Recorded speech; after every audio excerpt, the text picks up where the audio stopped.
조국 전 장관이 이 문경란 위원장을 추천해서 장관의 친한 사람이 스포츠 혁신위원회 위원장이 되면 안 되는 거예요? 아니 그러니까 요구를 해도 선수들이 따를 수밖에 없었다는 얘기도 나오고 이게 제가 이게 참 이렇게 말을 하기가 너무 어처구니 없는 것들이 많이 있는데요. 그러니까 그런 개 얘기가 같은 나오는 소리가 거예요. 나온다니까요. 해석이 완전히 안 돼요. 안 됐는데 다른 말씀드릴 언어야. 알겠어. 이건 다른 언어야. 댓글 읽어주는 기레기. 아니. 아, 네.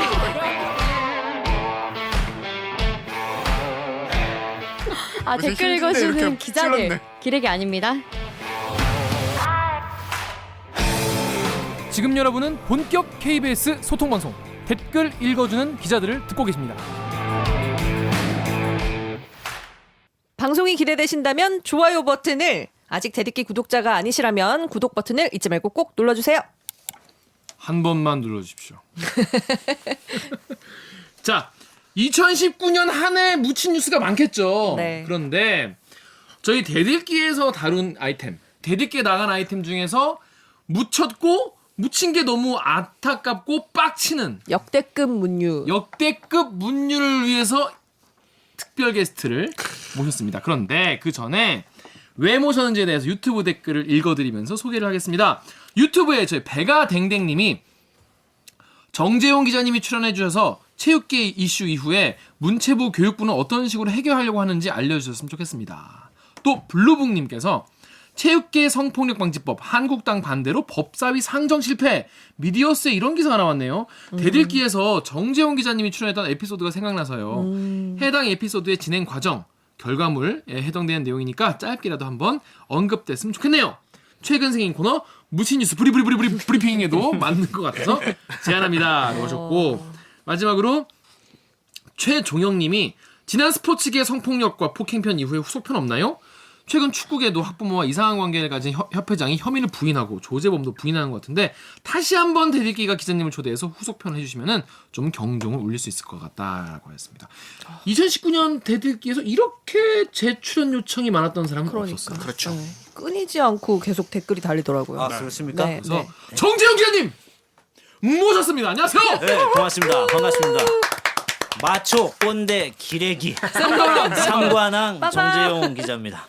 이 정재영 기자가 22화에 출연해 주셨는데 해당 에피소드 혹시 댓글 보셨나요? 아, 전 많이 봤습니다. 몇 번 댓글도 읽어보고 아, 진짜요? 했습니다. 예. 보면 이제 저 이런 댓글 있잖아요. 유튜브에 한접시님이 야, 이 편은 진짜 볼 때마다 기가 차긴 하네. 세 번째 보는데 세 번 다 빡치네. 씨벌 하셨고, 을목님께서는 5번째 보고 있는데 보면 볼수록 새롭게 빡친다. 아, 진짜 빡치셨네. 진짜 빡쳐. 이분은. 근데 당황하시네요. 그때 편을 안 보신 지금 구독자분들도 많이 계세요. 아. 그래서 지금 이 편을 보신 분 중에서 정재용 기자의 22화를 안 보신 분, 조재범 편을 안 보신 분은 가셔서 제가 한번 보고. 여기에 링크를 달아놓을 테니까 한번 가서 보고 요걸 오시면은 더 구체적으로 빡칠 수 있다. 네, 여러분의 빡침을 위해 특히 저혈압 환자이신 분들은 혈압이 진짜 빡세게 오른다. 네, 이런 말씀 드리겠습니다. 가서 한번 보고 오세요. 정재용 기자 그 이후에 이제 어떻게 됐나 이거 굉장히 궁금해하시는 분들이 많습니다. 아, 이거 얘기 다 하면 듣는 분들 더 빡치실 것 같은데 그 얘기 다 해도 될까 그렇습니다. 모르겠어요. 그 후에 또 막 예. 벌어진 일들이 또 많아요. 그렇습니다. 그래서 이거를 예. 댓글을 읽으면서 저희가 예. 자, 진행을 해보겠습니다. 오케이. 자, 강병수 기자가 유튜브 댓글 읽어주세요.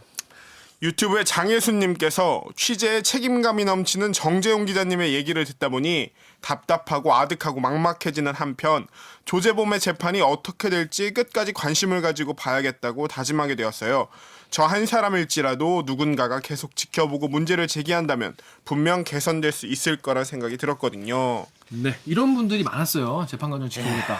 자, 근데 어떻게 좀 진행되고 있습니까? 일단 이 문제는 지금 워낙 이 세상에 알려졌고 관심이 집중되고 있는 사안이라서 사실은 이게 뭐 이 검찰이나 법원에서도 이 문제는 굉장히 신경을 쓸 수밖에 없는 사안입니다. 일단 그 선수에게 가해진 조재범 코치의 폭력 부분은 이미 유죄로 판명이 났습니다. 네. 때린 거. 예. 그래서 지금 현재 이제 수감 생활을 하고 있는 상황이고요. 근데 이제 별도로 성폭력 부분에 있어서 이제 이걸 나눠서 지금 재판이 진행 중인데 이 부분에 있어서는 지금 조재범 코치가 여전히 전면 부인하고 있어요. 그래서 일단 폭력 문제와 별도로 이 성폭력 문제가 최종적으로 어떻게 결론이 나는지는 아직도 좀 더 시간이 걸릴 것 같습니다. 이제 재판이 시작된 지 얼마 안 됐기 때문에 1심이에요. 예. 지금 폭력 문제에 대해서는 이제 항소에서도 유죄가 됐고요. 그래서 지금 수감 생활 중이고 수감 중에 동시에 성폭력 문제를 별도로 지금 재판을 하고 있는데 이 성폭력 문제는 현재까지는 조재범 코치가 전혀 사실이 아니다. 전면 부인하고 있습니다. 근데 아다시피 항상 이게 스포츠계에 성폭력 문제가 발생할 때마다 그 폭력의 문제보다 성폭력의 문제가 입증이 훨씬 더 어려운 사안들이고 또 뭐 이번 케이스는 그럴 가능성은 높아 보이진 않습니다만 역으로 또 다시 무고를 걸고 들어오는 입증이 되지 않을 경우에 무고를 걸고 들어오는 케이스가 많기 때문에 이 문제도 우리가 앞으로 이거는 좀 더 시간을 두고 계속 지켜봐야 될 것 같습니다. 현재 상황은 자주간 전면 부인입니다. 근데 조재원 코치가 지금 지금 얽혀 있는 혐의가 뭐 30여 개. 예, 아이고 이게 뭐 내용이 한두 개가 아닌데요. 한 30여 가지가 이제 재판에 회부됐는데 그 내용 하나하나 성폭력과 관련된 것들은 전면 부인입니다. 고구마 한 개 정립입니다. 예, 일단 아직까지는 갑갑합니다. 네, 그렇습니다. 고구마 한 개 정립이고요. 자, 그런데 법조계와 이 체육계가 심상치 않다. 이런 댓글도 있었습니다. 자, 정연욱 기자가 유튜브에 너랑 나랑 팽랑이님 댓글 읽어주세요. 너랑 나랑 팽랑해님이 가해 새끼들이 항상 하는 레파토리가 애인 사이였다고 거짓말하는 거 크크. 근데 웃긴 건 법조계에는 이딴 변명이 먹힌다는 거고요. 크크. 판사고 변호사고 공부만 했지 양심과 상식이 없는 인간들 아닙니까? 미국 같으면 절대 CR도 안 먹히는 변명인데 우리나라 체육계에선 백발백중 먹힌다는 게 너무 현타옵니다. 네, 다음 댓글도. 마이클 장님이죠. 사법부의 개혁 없이 우리 사회에 이런 범죄 행위들이 근절될 수 있을까요? 가해자들에게는 믿는 구석이 있고 피해자들은 의지할 곳이 없는 작금의 상황을 근본적으로 개혁해야 합니다. 네, 관련해서 KBS 기사가 이번에 관련해서 몇 개가 나왔는데 일단 그 성폭력 미투 헛소문 체육계 첫 미투 이경희는 제가 됐다 이런 기사가 있었어요. 근데 이 보도에서는 이제 탈북 체조 선수인 이경희 코치죠. 예. 코치가 이제 성폭력을 당했다고 하는데 검사가 수사할 때 어떻게 당했는지 좀 설명을 해봐라. 네가 뭐 이렇게.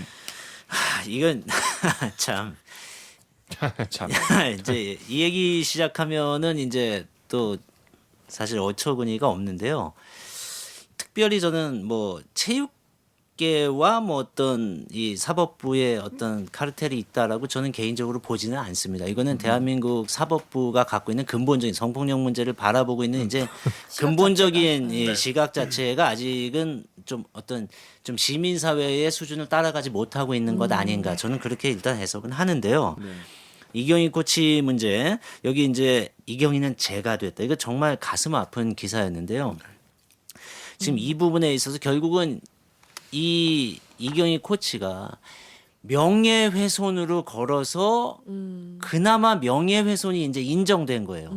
근데 나 참 이거를 보면서 너무 가슴이 아픈 게 이거를 막 하다 안 되니까 뭐 연인이었다. 이거 아주 통상적인 수법인데 그러면서 주변 사람들이 너 사실 뭐 그런 관계 아니었니? 뭐 이런 식으로 바라보기 시작하고 전형적인 이 폭력 문제에 있어서 이제 피해자에게 가해가 2차 가해가 가해지는 전형적인 케이스였는데요. 여기서 명예훼손이 인정받았다는 이 사실 하나를 놓고 이 이경희 코치가 올림픽 금메달을 딴 기분이다. 너무나 이게 감격스럽고 고맙다라고 하는데 월급 이게 300만 원인가 그랬죠. 예, 그러니까 명예훼손 인정받은 것 자체만으로도 이 사회에서 자기의 이 억울함이 풀린 것 같은. 통상적으로 스포츠계에서 문제가 발생했을 때 안 풀리는 이유가 두 가지가 있습니다. 하나는 이 밀폐된 공간이나 둘밖에 없어서 입증이 안 된다는 게 하나고요. 또 하나는 이 상당히 많은 경우가 제가 예전에 취재했을 때도 거의 대부분의 케이스가 뭐 어디에 걸리냐면 공소시효가 넘어가 버리는 거예요. 왜 그동안 얘기 안 했니? 그다음에 이제는 다루려고 해도 그 사건을 특정한 시점 자체가 이미 공소시효가 지나면 도저히 다룰 수 없다. 이경희 코치도 둘 중에 하나 케이스일 거예요. 신고를 1년 지나서 해갖고 네. 그렇죠. 그렇게 쉬웠죠. 그런 건데 지금 여기서 저는 이경희 코치가 저 사람이 나의 명예를 나를 연인 사이라는 둥 뭐 이런 말도 안 되는 얘기를 한 것이 나의 명예를 훼손했는데. 명예를 훼손했다. 그거 하나 인정된 게 이 올림픽 금메달을 딴 것만큼 기쁘다. 뭐 아, 이게 탈북 체육인인데 남북 통일된 것만큼 기쁘다. 저는 사실 이 자체가 너무 마음이 아프더라고요. 이게 이 피해가 구제가 되지 않고 정말 그 이 사람이 받은 피해의 뭐 10분의 1, 100분의 1이라도 됐나 모르겠어요. 근데 정말 그 작은 하나 인정받았다는 것만으로도 이 피해자가 이렇게 이런 감정을 드러내는 게 그게 지금 우리나라 이 스포츠계의 현실 또 우리 법조계가 이 성폭력 문제를 바라보는 현실이 아닌가 하는 생각이 들어갖고 저는 사실 이 기사가 이경희는 죄가 됐다라는 말 자체 나는 너무 좀 마음이 아프더라고요. 이 기사 자체를 볼 때. 근데 최근에 정종선 고등축구연맹 전 회장이죠. 네. 이분 횡령 및 이제 이분도 학부모 성폭행 그리고 성추행? 학부모 성추행? 성추행도 있고 성추행, 성폭행도 있고요. 근데 이게 이분 영장이 기각됐어요. 네. 참 이게 이것도요. 이거 지난번에 제가 나왔을 때 얘기했던 거하고 이게 지금 대한민국 스포츠계가 구조적으로는 전혀 변하지 않았다라는 것을 보여주는 이건 대표적인 사례라고 봅니다. 이거는 우리가 이제 요거는 이 앞부분에 이제 성폭력의 문제가 왜 입증이 되지 않고 왜 유죄 처벌을 쉽게 받지 못하느냐, 왜 그게 그 처벌이 그렇게 어려우냐 이런 문제였다면 이 정종선 회장 같은 경우는요. 대한민국의 스포츠계가 제가 지난번에도 말씀드렸지만 이 선수나 학부모나 이런 분들이 왜 지도자에게 절대적으로 끌려갈 수밖에 없느냐 하는 문제는 본질적으로 이 친구들이 이제 운동 선수로 자기의 인생의 진로를 결정하는 순간 대한민국의 스포츠 시스템이 최소한의 기본적인 이 학업을 따라가기가 상당히 어려운 상황입니다.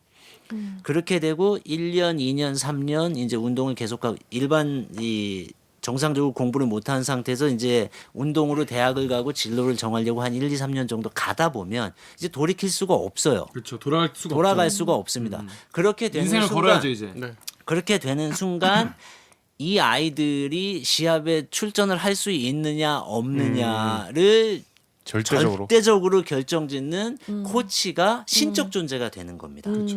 근데 단지 경기에 출전하느냐 마느냐의 문제가 아니라 네. 대학 진학의 과정에 있어서 지금 이 대한민국의 체육 특기자들이 그 초중고등학교 앞에서 한 6만여 명 정도 되는데 이 친구들이 대학을 진학하는 시스템이 갖춰져 있지가 않아요.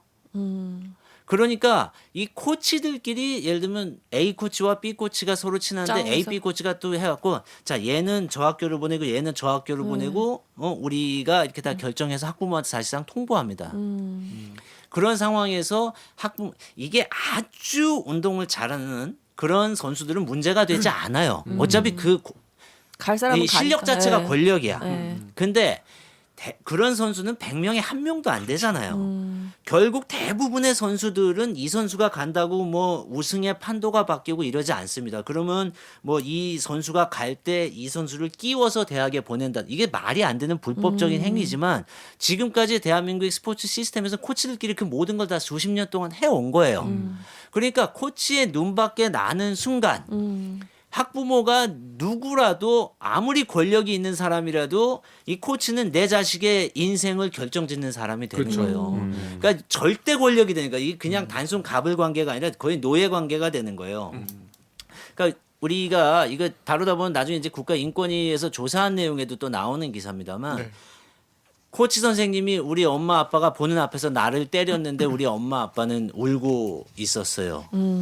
이 안 한마디가 말리고. 모든 걸 설명하는 거예요. 못 감히 말리지. 내 자식을 눈앞에서 때리면 우리 정상적인 사회 같은 그쵸. 이거 눈이 이거 돌죠. 지금 쫓아가서 지금 예? 그 코치를 주먹으로 때려야 되는 상황인데 이 엄마 아빠가 내 자식의 저 코치가 대학을 진학시켜야 되고 시합을 뛰게 하고 못 뛰게 하고 다 결정짓고 나중에 프로라도 가려면 이 사람이 다 모든 걸 결정짓는다 하면은 감히 꼼짝도 못합니다. 이 정종선 이 감독의 사태가 대표적인 케이스예요.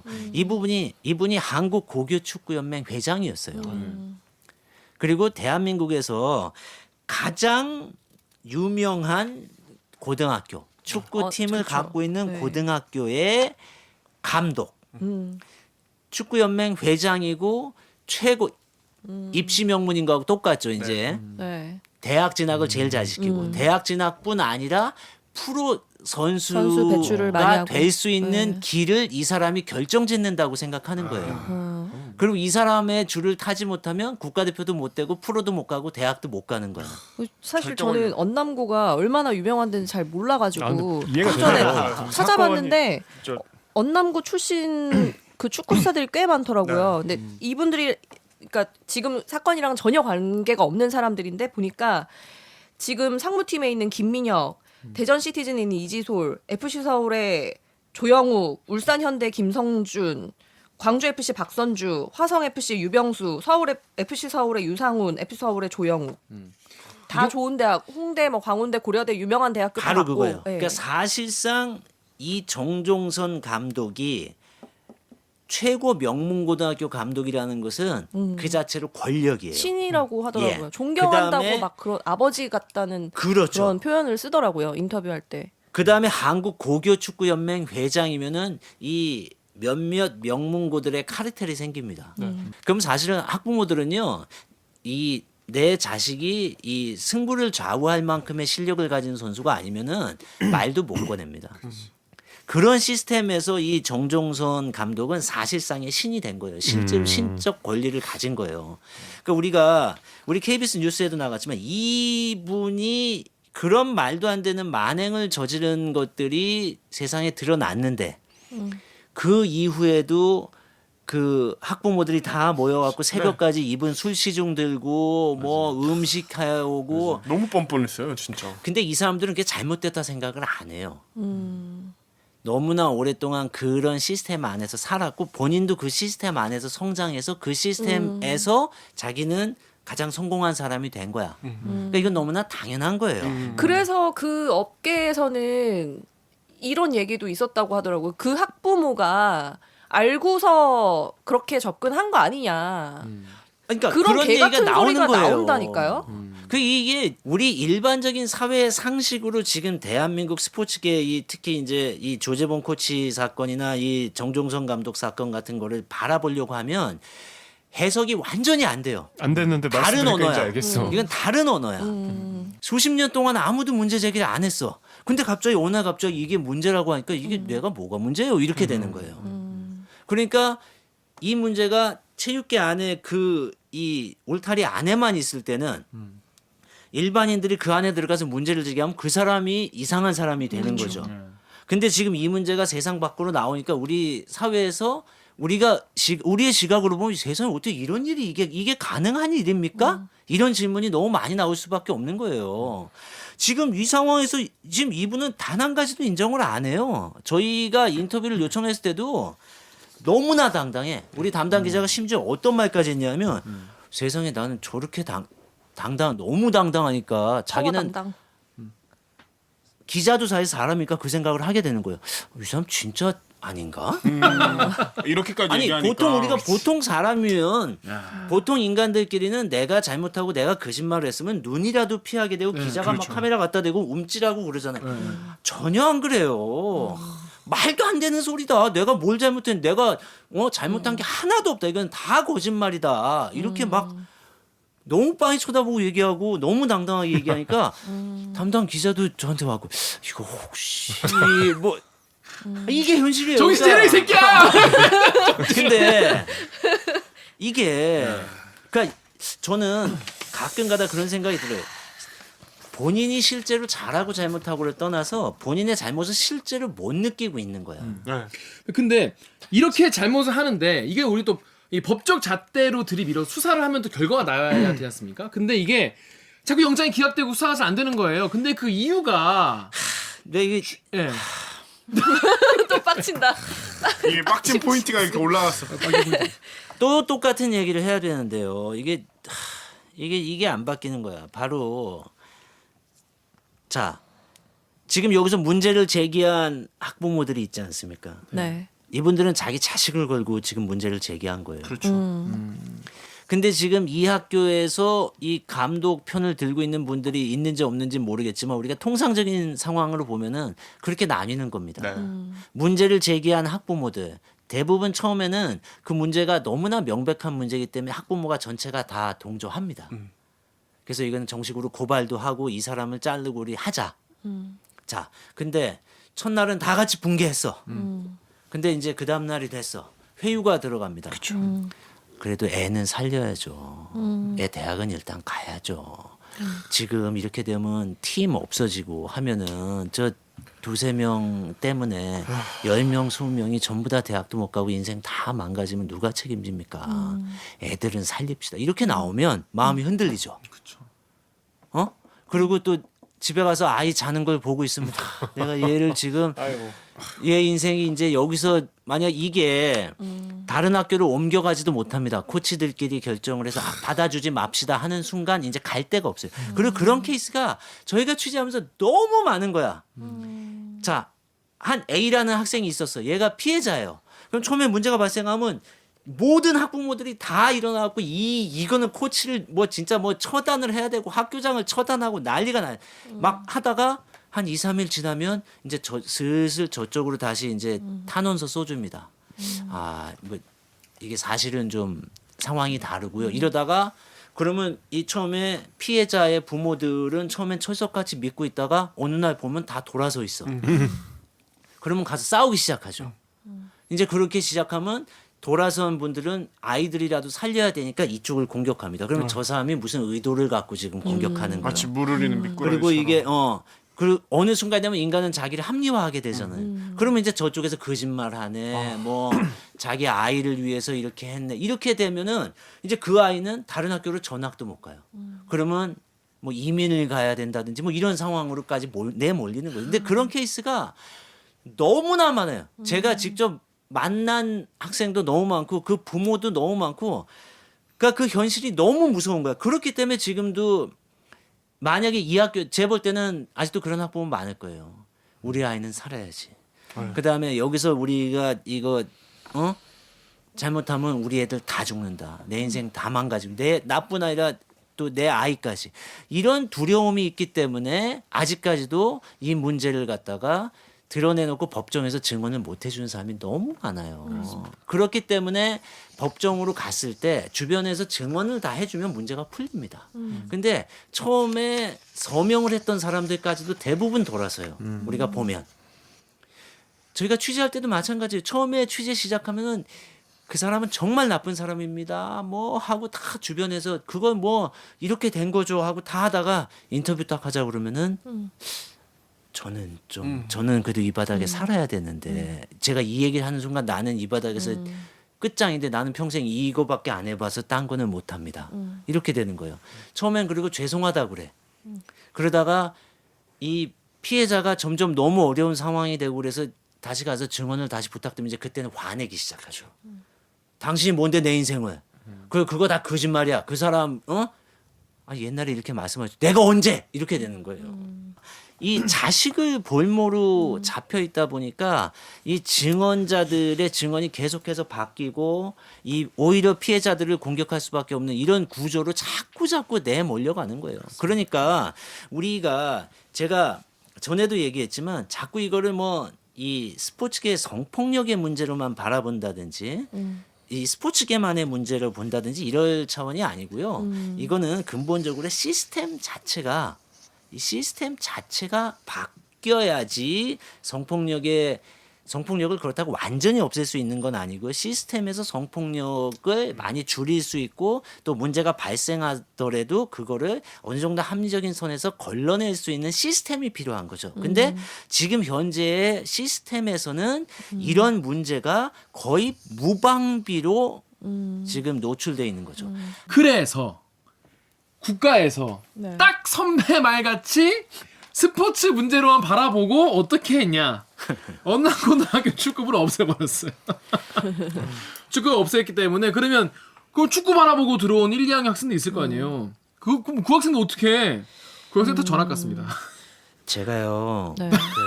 화내기 직전에 하는 말. 이거는 정말 제가 이 문제만큼은 제가 오늘도 우리 후배 기자하고 굉장히 깊게 토론을 했습니다. 이게 그 문제가 발생한 이후에 대한민국 그 스포츠 혁신위원회를 만들어서 거기서 나온 이게 이제 권고안입니다. 네. 그다음에 그거에 이거를 부정하면서 대한체육회가 또 별도로 혁신위원회를 내부적으로 만들어서 또 낸 이 두 가지 권고안입니다. 막 터지게 싸우고 있구나. 제가 이 거기. 내용을 사실 오늘 전부 다 다시 봤어요.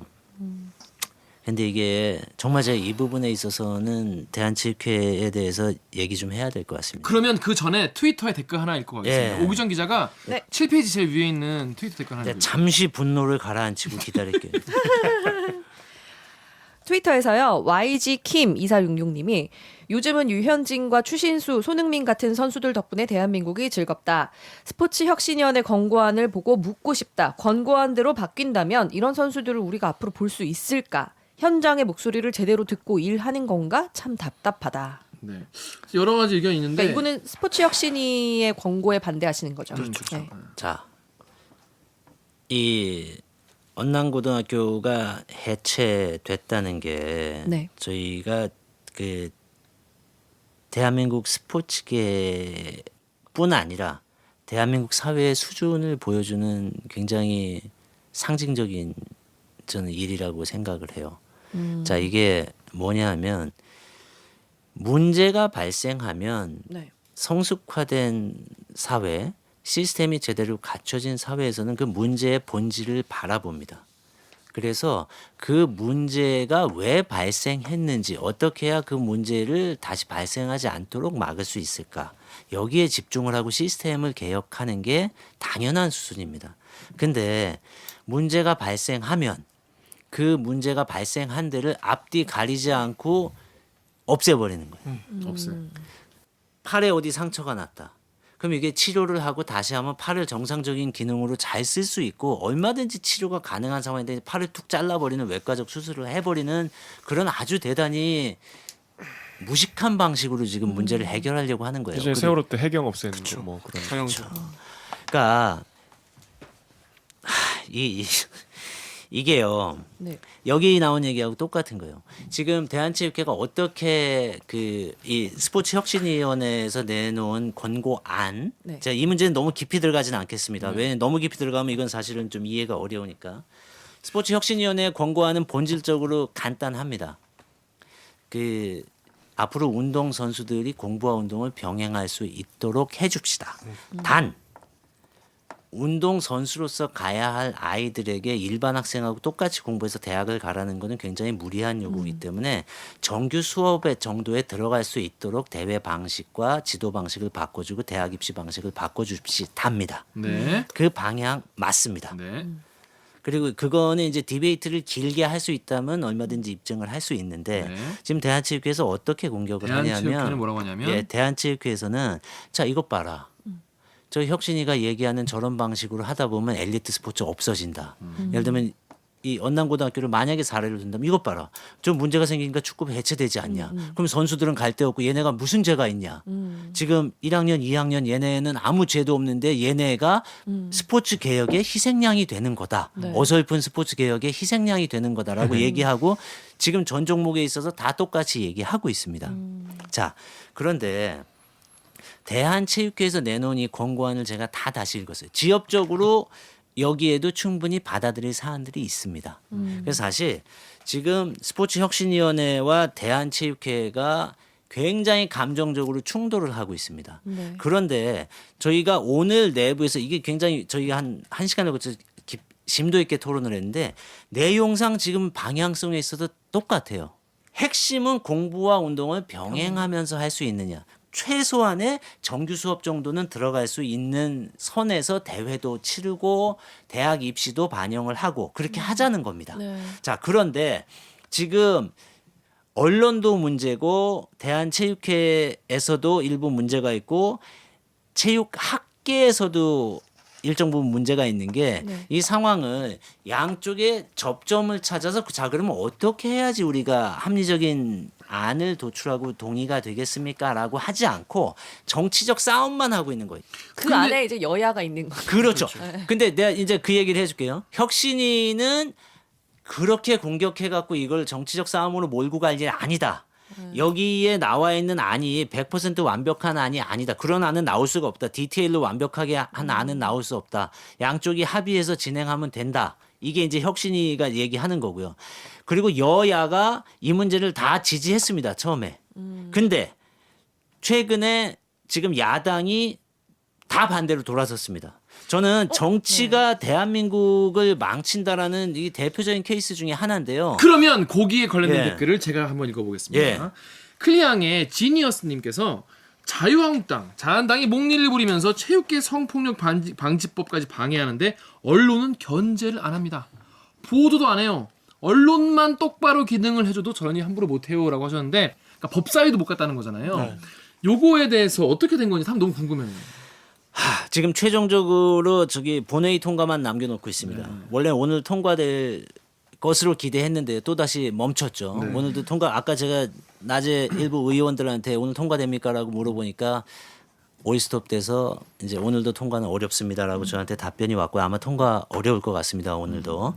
자, 애초에 왜 이렇게 된 건지. 그런데 이 문제야말로 이거를 발의한 의원들을 보면 여야 의원들이 골고루 다 들어가 있어요. 이건 전혀 이견의 여지가 이거는 아까 그 운동 학생 선수들 공부시킨다는 문제가 지금 논쟁의 핵심이지.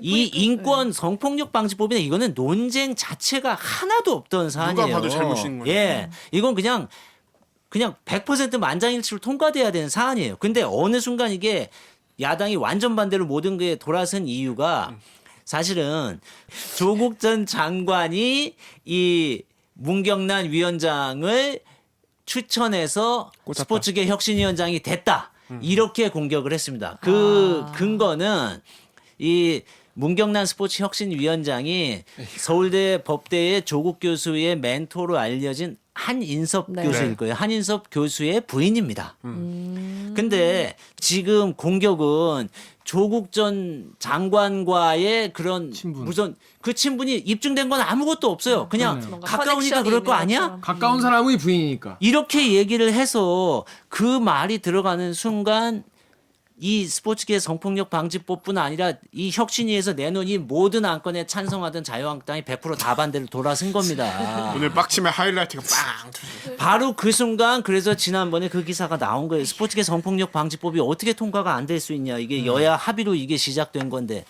너무 이게 저는 이런 상황을 보면서 너무나 이게 대한민국 사회가 이거는 정말 너무 한심하다는 생각이 들더라고요. 이럴 수가 있습니까? 이런 조국 전 문제 이게 장관의 친한 사람이 스포츠 혁신위원장이 되면 안 되는 거예요?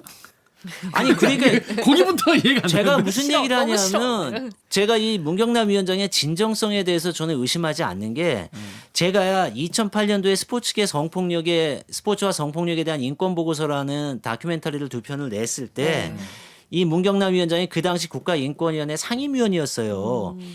제가 연락한 게 아니라 그쪽에서 연락이 왔어요. 이거를 보고 너무나 충격을 받았다고. 그래서 그쪽에서 자체 예산을 털어갖고 1년 동안 스포츠계 성폭력 특별 대책팀을 만들어서 1년 동안 운영을 했어요. 저희가 하라고 한 거 하나도 없습니다. 그쪽에서 이 문경란 위원장의 의지로 예산을 만들고 팀을 만들어서 1년 동안 거기서 이 문제를 다뤘어요. 그리고 거기서 내놓은 대책들이 그 당시 문체부와 정부 교육부에서 전부 다 수용안 아닙니다. 그때도요 여기서 나온 이 내용의 거의 대부분이 그때도 그 보고서에 그대로 나와 있어요. 대한체육회는 그때도 똑같이 이번하고 똑같은 논리로 반대했습니다. 엘리트 스포츠 이거 하면은 다 죽습니다. 학생 애들의 미래는 없습니다. 어떻게 할 겁니까? 그러면 대안을 내놔야죠. 그러면 어떻게 하자가 나와야 되는데 지금 여기에도 백화점식으로 지역적인 한두 가지 이야기는 있지만 이거를 대학 입시와 대회 운영 방식과 예산과 이 모든 정책으로 만들 수 있는 죄송합니다. 이게 영어로 하자면 인터트와인. 이거를 섞어서 시스템으로 만든 대안이 나오지가 않아요. 그러니까 반대를 위한 반대가 되는 거잖아요. 그렇게 되면 뭐 어떤 대안도 완벽하지 않지 않습니까? 근데 거기에 지역적으로 이렇게 되면 이런 문제가 있다라는 그 하나를 걸고 이렇게 가면 모든 게 다 실패합니다라고 생각하면 어떤 것도 변할 수 없습니다.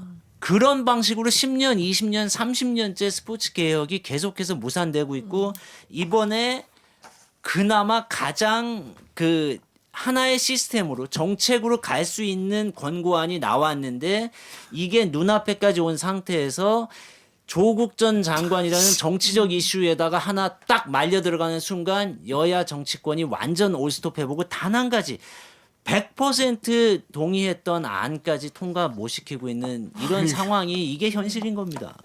제가 이게 아니 이 얘기는 국회의원 몇 분한테 어떻게 확인하신 거예요? 이 그 자유한국당이 그것 때문에 이제 반대를 하기 시작했다는 이야기는 어떻게 되신 거예요? 제가 실명을 다 밝히기는 좀 그렇고요. 네네네. 예. 대충이라도. 국회의원들 혁신이 그다음에 대한체육회 분들한테 직접 들었습니다. 아 그렇구나. 이게 참 아이고 참 이게 어떻게 얘기하면 이제 헛웃음이 나오는데요. 이 국가의 이렇게 중요한 문제들이 지금 이게 뭐 체육계뿐만 아니겠죠. 이게 애가 저는 제가 얼마 전에 제 SNS에도 제가 하나 쓴 게 있는데 이거는 사회적 무능입니다. 이거는 대한체육회만 공격해서 해결될 문제도 아니고요. 대한체육회의 문제도 있지만 학자들, 체육학자들의 문제도 있고 좀 전에도 나왔지만 이 스포츠계 언론의 문제. 스포츠 언론이요. 사실 스포츠계 기자들 많은 사람들이 사실 선수들과 선수 관계자들, 엘리트 스포츠 관계자들이 스포츠 기자들이 만나는 사람들의 99%입니다. 그러다 보니까 그분들의 프레임에 스포츠 기자들 대부분이 사실은 들어가 있어요. 그 시각으로만 이것도 출입처 네. 출입처 예. 문제가 또 그러다- 출입처 시각으로 세상을 바라보게 되는 이런 그러다 문제도 보니까 똑같네요. 이제 이 언론에서도요. 이 문제를 바라볼 때 사실은 좀 객관적으로 바라봐 주지 않는 분들이 굉장히 많이 있습니다. 그리고 이 문제를 사실 저희 KBS에서는 저희가 끊임없이 이 문제는 예를 들면 대한체육회가 잘못했다, 뭐 혁신이가 잘못했다가 아니라 저희의 보도를 이제 보시면 알겠지만 끊임없이 양쪽에서 서로 대안을 갖고 와서 얘기해야 된다. 비판하고 싸울 것이 아니라 대안을 갖고 와서 얘기하고 그래야 생산적인 결론이 난다. 싸움을 하지 말고 대화를 해라. 이게 저희가 끊임없이 보도한 내용입니다. 그런데 그럼에도 불구하고 우리가 그렇게 보도한 것 자체가 상당수의 지금 스포츠 언론이나 스포츠 기자들 사이에서는 KBS는 지금 대한체육회와 반대의 길을 간다. 이렇게 해석을 하고 있는 거죠. 우리 기자들도 생각이 다 똑같지 않습니다. 그렇겠죠. 우리 기자들도 생각이 다르고 하지만 이 문제를 파헤치는 것뿐 아니라 대안까지 제공하려면 그 언론에 결국은 내공이 있고 실력이 있어야만 합니다.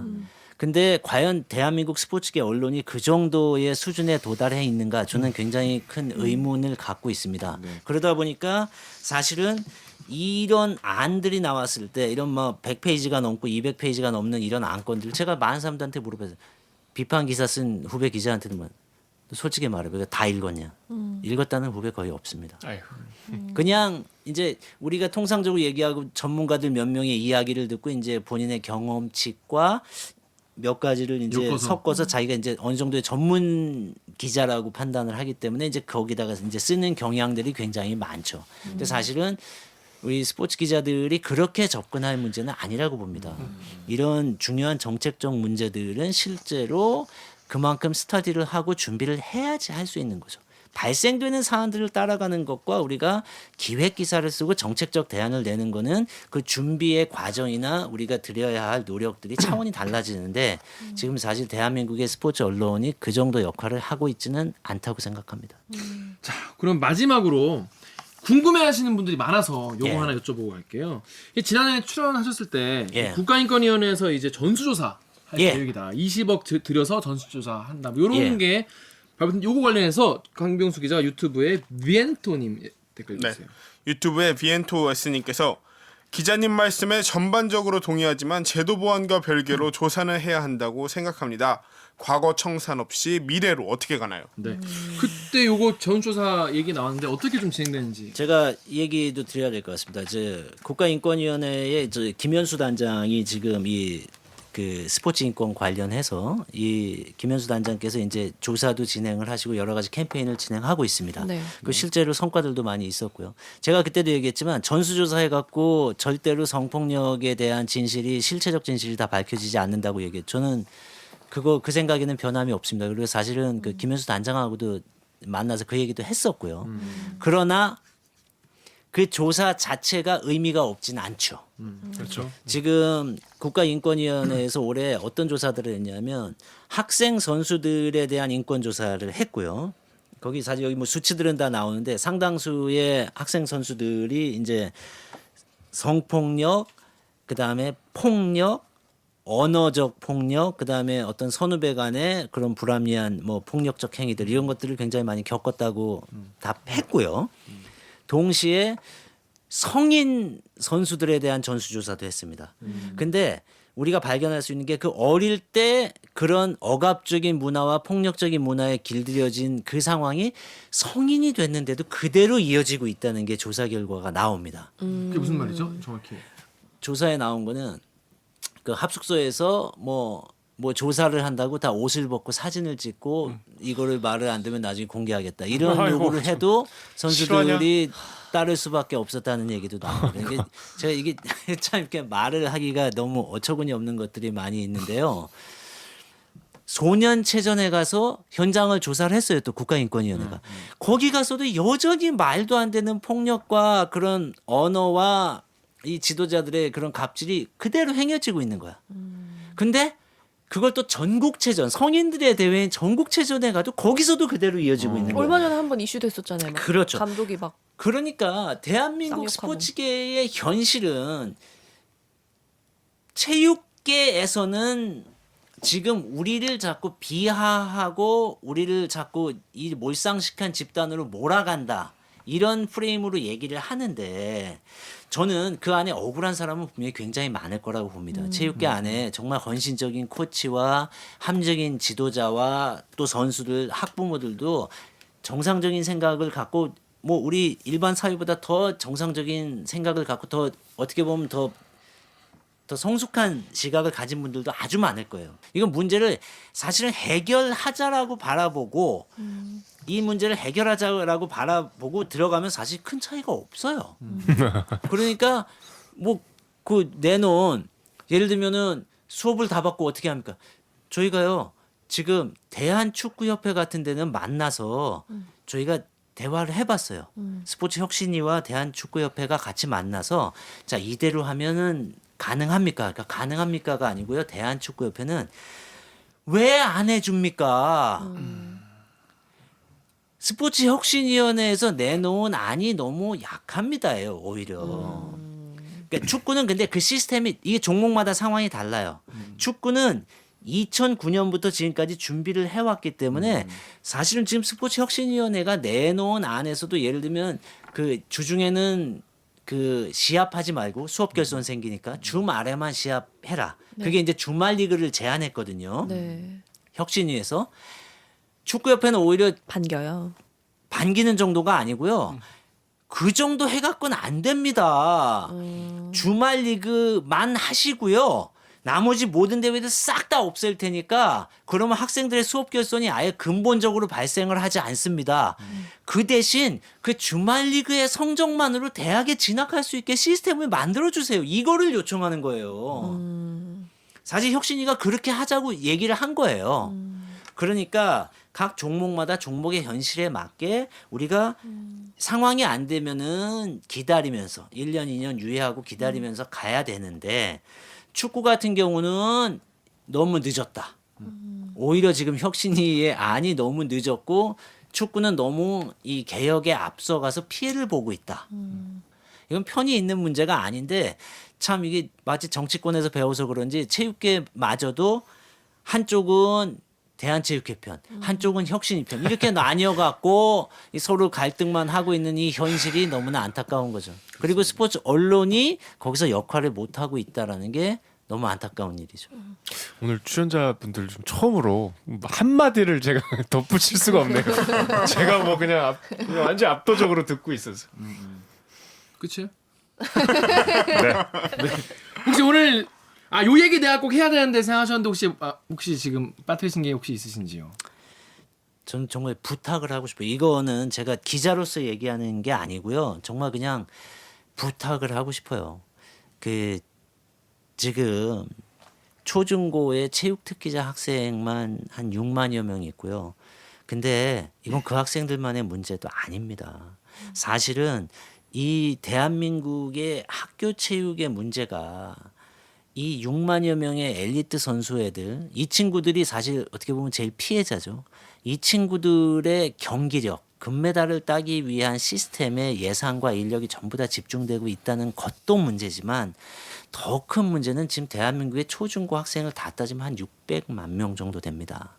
근데 최근에 기사에도 나왔지만 OECD 국가 통틀어서 대한민국 청소년의 운동량이 세계 최하위입니다. 이거는 대한민국 그 사회를 움직이는 교육계 근간의 문제예요. 우리가 말로만 지덕체 교육을 해야 된다는 게 아니라 여러분들도 이 잘못된 시스템의 피해자입니다. 지금 너무 양분화돼 있죠. 그렇죠. 운동할 사람은 운동하고 운동만 공부하는 사람은 운동은 전혀 안 하고 공부만 그렇죠. 하잖아요. 대학 입시 기계가 99%고 운동 기계가 1%예요. 이건 100% 모두가 잘못된 시스템의 피해자입니다. 그러니까 우리 일반 시청자분들도요. 이게 체육계의 문제니까 내 인생과 아무 관계없다 이렇게 보지 마시고 또 체육계에 계신 분들도 어떤 상황이 오더라도 우리의 이것만 지켜야 된다 이런 좁은 눈으로 보지 마시고 우리 사회가 성숙하기 위해서는요. 결국은 우리의 아이들이 전부 다 운동도 하고 공부도 하고 지덕체를 잘 갖춰서 바람직한 우리 사회의 미래 인재로 커야 되는 거 아닙니까? 요 얘기에 대해서 이제 정확히 어떤 배경에서 이런 말을 하나 궁금하신 분은 22화 정재훈 기자가 출연했던 편을 보시면은 아주 자세하게 아주 재밌게 나와 있으니까 꼭 눌러보시기 바랍니다. 이건 제가 진짜 부탁하는 겁니다. 부탁을 부탁. 드리겠습니다. 꼭 부탁입니다. 보시라고.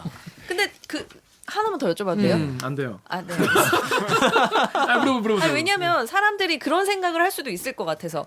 그러니까 보통 우리 얘기할 때 선택과 집중을 해야지 실력이 팍 오른다고 하잖아요. 맞습니다. 그래서 이렇게 100%가 모두 운동과 공부를 다 하는 거는 좋은데 지금 그 1%의 그 운동에 집중해야 될 그 집중력을 좀 분산시키면 경기력이나 이런 게 떨어지지 않냐. 그 얘기가 이제 아까 트위터에서 읽어드렸던 대한체육회 말씀이네요. 바로 그겁니다. YG킴 2466님의 말씀이 이제 바로 그겁니다. 류현진, 손흥민, 추신수 같은 사람은 볼 수 없을 것이다. 자, 라는 얘기죠. 그 지점에 대해서 제가 일단 긴가요, 선배?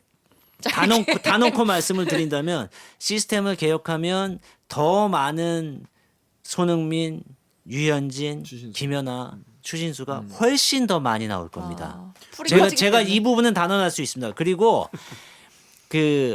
결국은 선택과 집중은 최소한이라는 밸런스를 가진 상태에서 선택과 집중을 하는 거지 한 극단으로 완전히 간 것은 그건 정상 범주를 벗어나는 겁니다.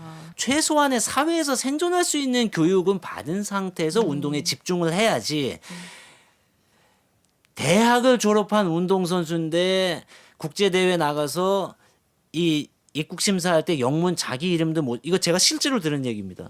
그런 상황으로 선수를 내몰고 은퇴한 선수를 사회에 나가서 살라고 하는 거는 그거는 극단이죠. 그 시청자 여러분 이것도 궁금하실 것 같아요. 그럼 외국은 어떻게 하냐? 외국에는 다 공부하고도 저 슈퍼스타를 배출하는 그런 케이스도 22화에 다 나옵니다. 그거 보시면 됩니다. 부탁드립니다. 그거 가서 보세요.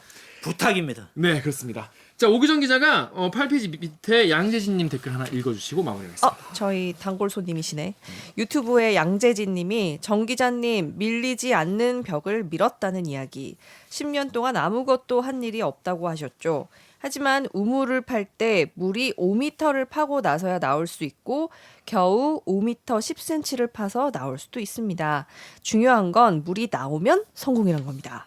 기자님의 성공을 기원합니다. 졌어요. 네, 이렇게 응원하시는 분들이 굉장히 많았어요. 힘이 됩니다. 네. 그리고 뭐 작은 결실이긴 하지만 그래도 법이 이제 본회의 뭐 어떻게 이제 통과될지 모르겠지만은 뭐 잘 돼서 조금씩이라도 전진을 하는 것으로 봐야겠죠. 그렇습니다. 자, 오늘 방송 정력 기자는 아주 그냥 날로 드셨네요. 저 옆에서 계속 치고 추임새 엄청 집중했어요. 이쪽은. 넋을 놓고 듣고 있었어. 그렇습니다. 자, 오늘 방송도 참여 방법 알려드리면서 마무리하겠습니다. 기자님들. 댓글 읽어주는 기자들은 매주 목요일과 금요일 유튜브, 팟빵, 아이튠즈 파티, 네이버 오디오 클립, KBS 라디오 앱, 콩의 팟캐스트를 통해서 업로드됩니다. 오늘 다시. 굳이 기장하시죠. 자, 오늘 저 정재용 기자처럼 그 대들기에서 보고 싶은 기자. 혹은 다뤄졌으면 하는 기사가 있다고요? 방송 관련 의견은 인스타그램, 유튜브, 팟빵 계정에 댓글을 남겨주세요. 잠깐! 잠깐! 내딜기를 응원하고 싶다면 좋아요 버튼을, 아직 구독하지 않은 분들은 구독 버튼을 한 번만 잊지 말고 꼭 눌러주세요. KBS 뉴스. 좋았어! 또 만나요. 꼭. 안녕. 안녕. 오늘 내용이 유익했다면 동글뱅이. 야, 이정 헷갈린다. 그러니까 정이 둘이네. 고생하셨습니다.